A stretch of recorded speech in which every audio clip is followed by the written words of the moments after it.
spiritual privacy. So they're not going to be intruding on your private time. You know, that simply doesn't happen. You know, but at appropriate times, you know, I'm part of a paranormal team, and my friend Gary right there, he's one of the mediums there. Hi Gary. He's a little shy. I'm trying to get him to break out. But we were called to do an investigation not too long ago, and a family was having some paranormal activity in their house. They had some of the classic haunted house sort of symptoms. And we walked in there, and we don't see any ghosts. And Gary, you know, amazingly just said, has there been a family occasion recently, like a wedding or something? What was it, a graduation or a wedding? It was some sort of a graduation. And the ancestral spirits were there to celebrate.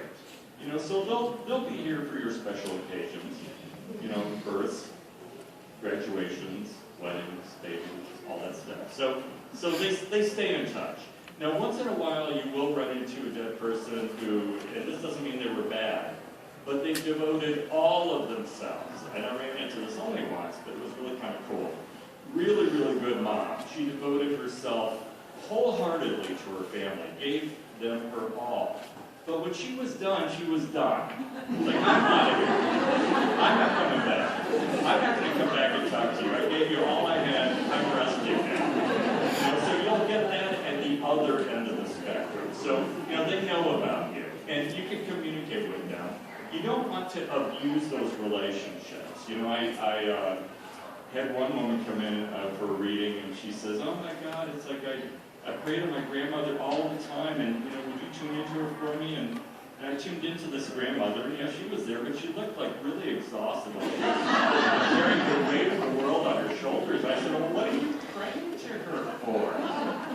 She was praying to the grandmother to watch her dog every day. It's like the grandmother doesn't want to watch your dog every day. She's not asking her to do that. You must have watched. You've got better things to do. She was doing it out of love, but come on, be reasonable, okay? You don't want to make a codependent or weird relationship. You know, once in a while, if somebody has died, especially like a mate or a partner, the relationship is codependent. One's alive and one's dead. And the living person just won't move on, and the dead person won't move on. You know, the living person wants their next life partner or mate to be exactly like the dead one. And that's not going to happen. I mean, that's a lot of baggage to load onto your potential next mate. I mean, come on. And the dead person won't let them go either. You know, so they're hanging around instead of moving into the spirit world, you know, and moving on with their lives. It was a codependent relationship. You don't want that. They're not good here, they're not good there. Okay, next question. Right here, right?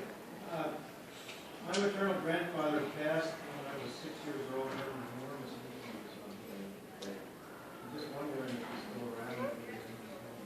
Yeah, you know, for some reason I don't understand this. You know, when I communicate with dead people, this is the way I do it. My job is to form a connection. And then once me and the dead person are connected, I turn the reading over to the dead person, because I'm not going to have all the memories and all the knowledge. It's not in my memory bank at all. And so what your grandfather just showed me was he was ringing a little bell, and I was wondering if that meant something to you, Ray, that's